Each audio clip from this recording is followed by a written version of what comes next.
From the Presidential Palace, Manila, Dateline Malacañang.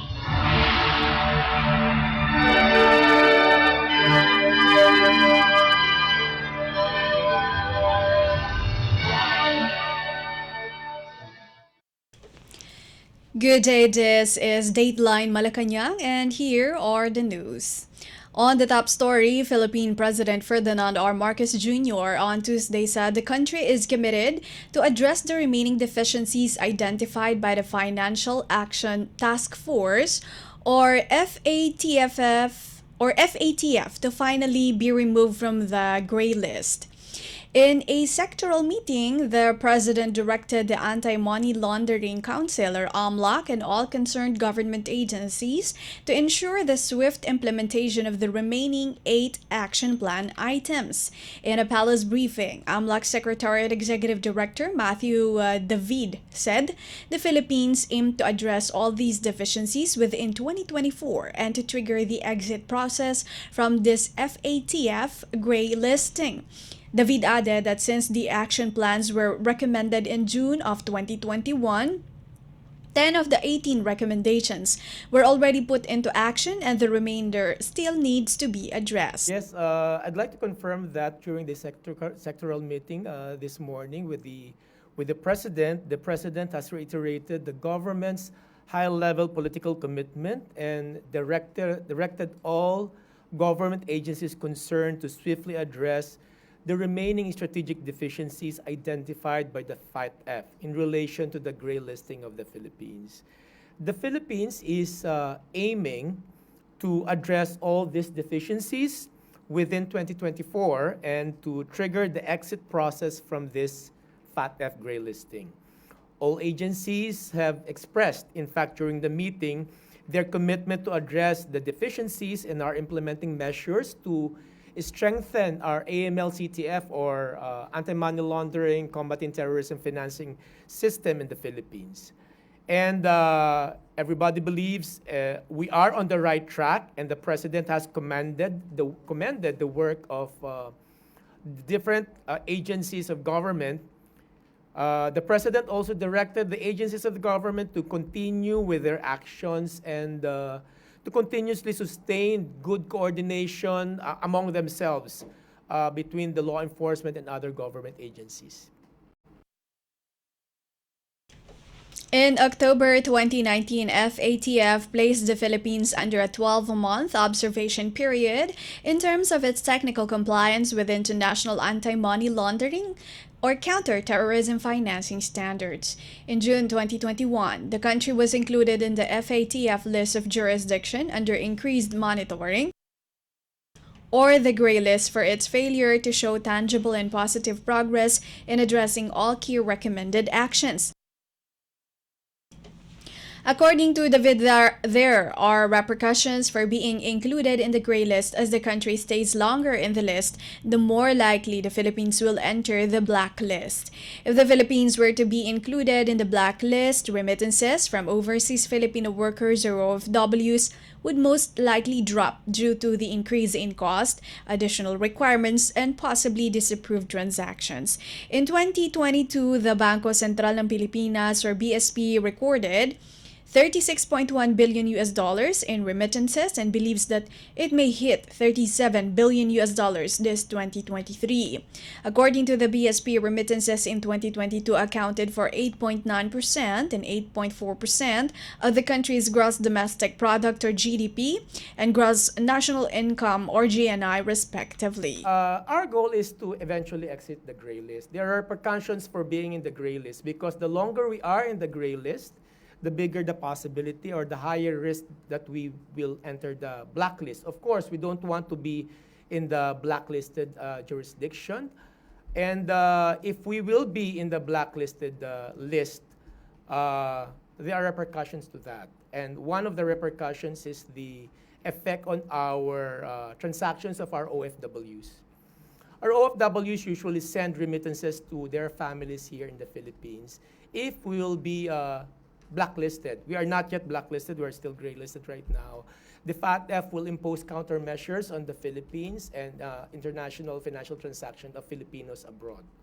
That is, for example, as the remittances of the OFWs, there will be increase in cost, more requirements, stringent requirements, or sometimes de-risking, or sometimes the transactions may be denied or disapproved. We don't want that to happen, so all government agencies are aiming to address those deficiencies, 8 remaining action item plans, and eventually exit the gray list this year, 2024. The Money Laundering Council Secretariat Executive Director Matthew David. Dateline Malacañang. An official of the anti-money laundering body on Tuesday said the Marcos administration will implement several measures to halt the entry of funds from abroad to finance terrorist activities. Matthew David, the executive director of the Anti-Money Laundering Council, or AMLAC Secretariat, told a press briefing in Malacañang on Tuesday that there are 3 action items regarding terrorism financing. First is identifying terrorism financing, which means law enforcement agencies and the AMLAC will have to identify persons of interest or possible terrorist or terrorism financiers, he said. Other action items also include investigating terrorism financing by law enforcement agencies and eventually prosecuting and filing of cases against those involved in financing terrorism. The country was included in the gray list in June 2021 by Financial Action Task Force, an intergovernmental organization combating money laundering and terrorism financing. According to David, there are organizations, non-government organizations or NGOs, and designated terrorist organizations that are receiving illicit funds from abroad. He added that the AMLAC has filed cases for terrorism financing which are now pending in court. Dateline Malacañang.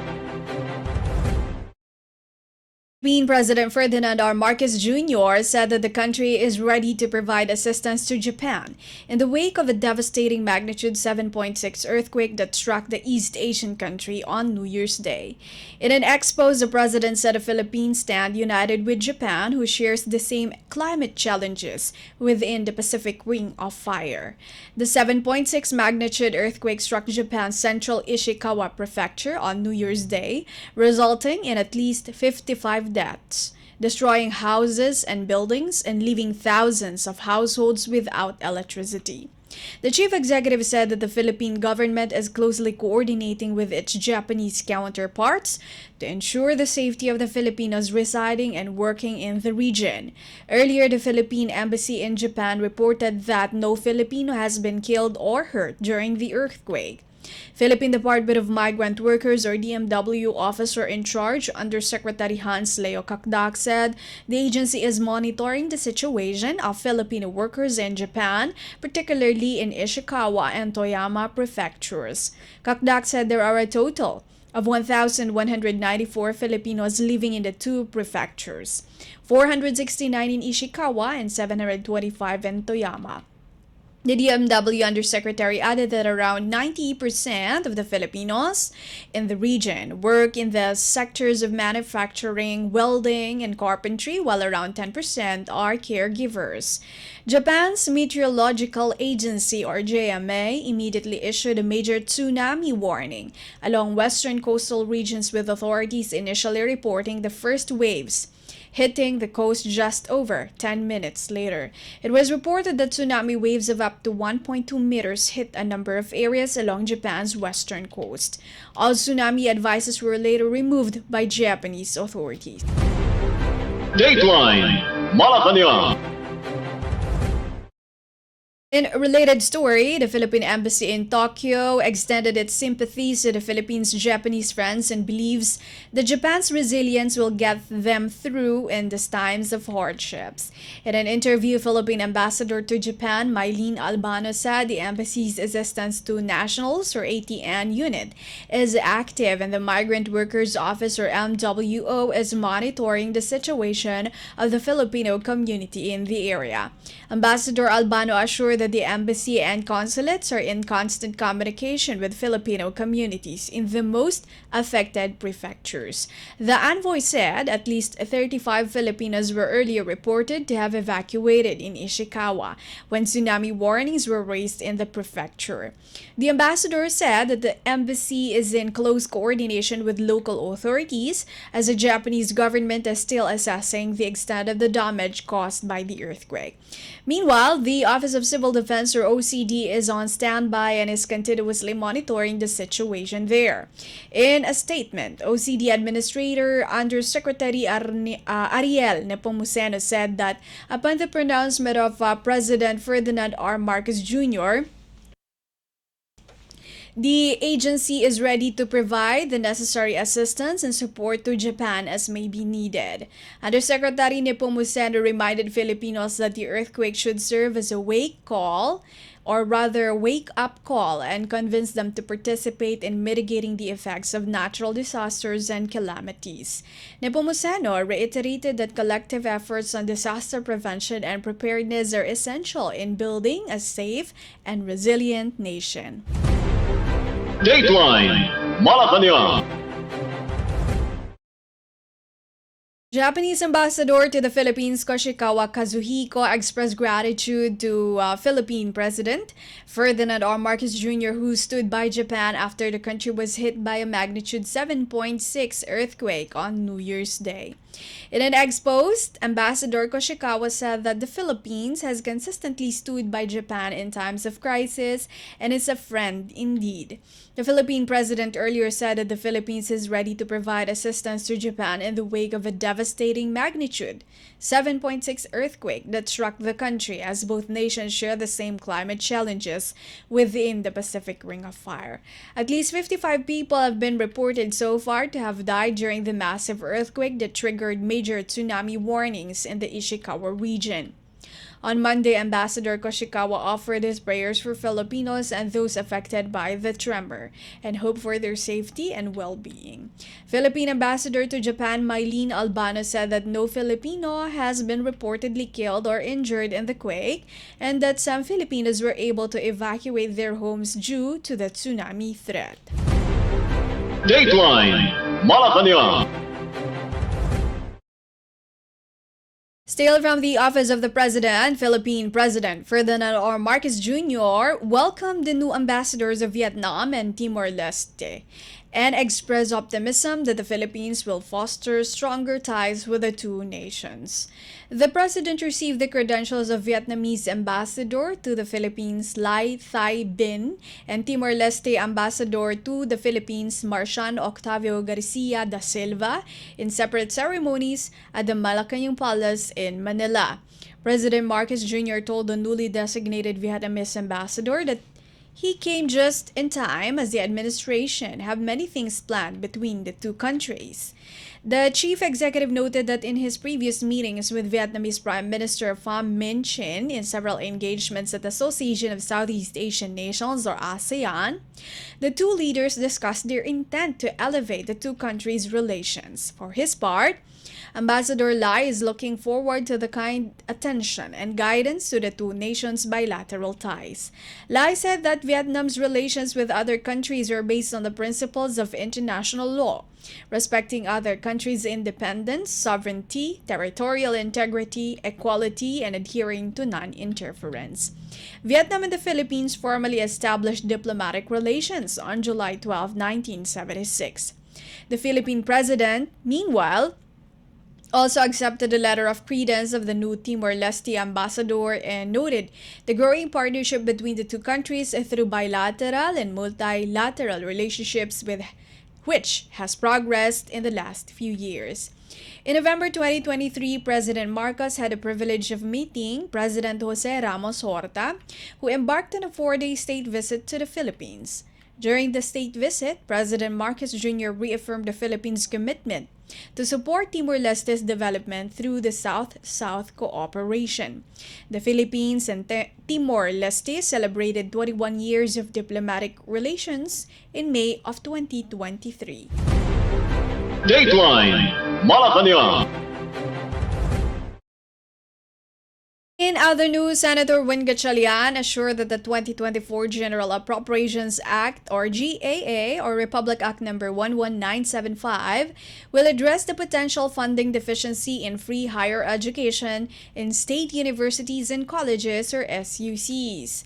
The 2024 GAA carried a special provision that Gatchalian proposed, which provides that the unused balances of the Higher Education Development Fund, or HEDF, shall be used to pay the deficiencies between the 2024 allocation for free higher education in SUCs and the program of recipients and expenditures, which is based on the actual number of enrollees and fees approved by SUC's Board of Regents or trustees. The projected deficiencies in free higher education would amount to 4.1 billion pesos. The Philippine Association of State Universities and Colleges, or PASUC, projects that 1.8 million students will avail of free higher education in 2024. Gatchalian proposed the use of the HEDF because, based on data from the Bureau of Treasury, the accumulated net balance of the fund has totaled 10.167 billion pesos as of May 22, 2022. This is enough to cover the funding gap for free higher education in SUCs for 2024. The HEDF, however, will only cover free higher education deficiencies for fiscal year 2024. The senator previously emphasized the need to address the looming funding shortfall because it will affect SUC's capacity to invest in laboratories, classrooms, and other facilities, which in turn will affect the quality of education that SUCs deliver. Dateline Malacañang. A House leader on Tuesday night said Congress can increase the unprogrammed appropriations in the 2024 national budget. In a statement, House Ways and Means Committee Chair Joey Salceda cited the Department of Budget and Management's DBM's remarks that the unprogrammed funds are not part the fiscal program, arguing that only the program appropriations are subject to the constitutional prohibition against increasing appropriations recommended by the President. Salceda said this in response to Albay Representative Edsel Lagman's claim that the General Appropriations Act, or GAA, of 2024 has a constitutional infirmity due to the 450 billion Philippine peso hike in unprogrammed funds in excess of the original recommendation of 281.9 billion pesos under the National Expenditure Program. Salceda was referring to the Article 6, Section 25(1) of the Constitution, which provides that Congress may not increase the appropriations recommended by the President for the operation of the government as specified in the budget. Salceda said this view is affirmed by the Supreme Court in the case of Sarmiento versus the Treasurer of the Philippines, which also cites the records of the 1986 Constitutional Commission. He said that according to Constitutional Commissioner Christian Monsod, the aim of this constitutional provision is to ensure that the budget does not put the government in debt or in deficit. He said, Article 7, Section 22 also specifies that the President shall submit a budget of expenditures and sources of financing, or BESF, as a basis for the budget. Taking this into consideration, he said the constitutional limit to increase in programmed appropriations makes sense as it applies to the BESF. Salceda said it is up to the Supreme Court to decide once a case questioning the constitutionality of the 2024 GAA is filed. DBM Secretary Amena Pangandaman earlier clarified that the unprogrammed funds in the 2024 General Appropriations Act are standby appropriations distinct from the approved government fiscal program. She said the unprogrammed funds for next year would help the government address unforeseen expenditures and prioritize essential programs and projects. She noted that unprogrammed appropriations of the 2024 budget have built-in safeguards to prevent unconstitutional spending. The unprogrammed funds are not automatically allocated and can only be released If several funding conditions are met, such as when the government through the Bureau of the Treasury is able to collect excess revenue or income beyond its initial projection, or should foreign or approved financial loans or grants proceeds are realized. Should there be excess revenues that may trigger the availability of the unprogrammed funds, government agencies are required to submit necessary requirements before given access to the standby fund to ensure that spending stays within legal limits. Dateline Malacañang. Senator Jingo Ejercito Estrada said caregivers all over the country can now look forward to better working conditions, assured benefits, and protection against all forms of abuses following the enactment of a law ensuring their rights and welfare. Estrada is the chairperson of the Senate Committee on Labor and who steered the passage into law of Republic Act No. 11965, also known as the Caregivers Welfare Act. The seasoned lawmaker underscored the need to defend the rights and ensure the protection against harassment, violence, and economic exploitation of those who devote their lives to caring for others. Aside from RA 11965, which was signed into law on November 23, Estrada also stood as co-author and co-sponsor of several bills that are national in scope that were signed into law this year by the President. Among these are the new Agrarian Emancipation Act or RA 11953, One Town, One Product or OTAP Philippines Program RA 11960, Automatic Income Classification of Local Government Units Act or RA 11964 or 64, Public-Private Partnership or PPP Code of the Philippines, RA 11966, Internet Transaction Act of 2023, RA 11967, and the Cultural Mapping Law or RA 11961. In pushing for the enactment of RA 11964, Estrada said the income classification of LGUs is already outdated and is no longer in consonance with the prevailing economic conditions and their overall financial status. On the other hand, Estrada, who filed his version of the Internet Transaction Act on July 25, 2022, noted the need to establish an effective regulation of commercial activities done through the Internet to ensure consumer rights and secure online transactions.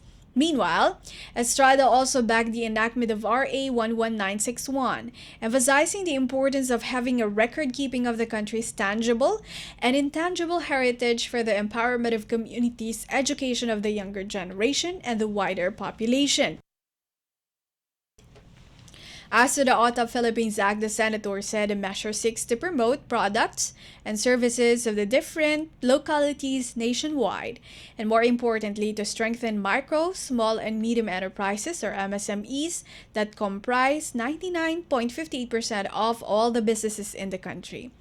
Two significant laws were also passed this year, namely RA 11958, which raises the disability pension of veterans, and RA 11939, which mandates fixed terms for the primary officials of the Armed Forces of the Philippines or AFP. These laws were principally authored and sponsored by Estrada as chairperson of the Senate Defense Committee. Dateline Malacañang. The Philippine Economic Zone Authority or PEZA pledged to be more aggressive in getting more investments, especially from foreign sources, to achieve its 202 billion pesos to 250 billion pesos target approvals for 2024. PEZA Director General Tereso Panga in a statement said, by attracting more investments into the country, PEZA is committed to achieving Philippine President Ferdinand R. Marcos Jr.'s vision of spreading eco-zones across the country to accelerate economic development. The PEZA chief said the Investment Promotion Agency or IPA will explore new sources of foreign investments such as Australia, Canada, China, South Korea, Middle East, and European Union to complement its steady sources of eco-zone foreign direct investments from Japan, the United States, Netherlands, United Kingdom, and Singapore. He added that the IPA aims to attract more investments from promising sectors like advanced manufacturing, electric vehicle production, frontier technologies, regenerative agriculture and blue resources, green ores processing, renewable and alternative energy, and eco-industrial park and smart township development.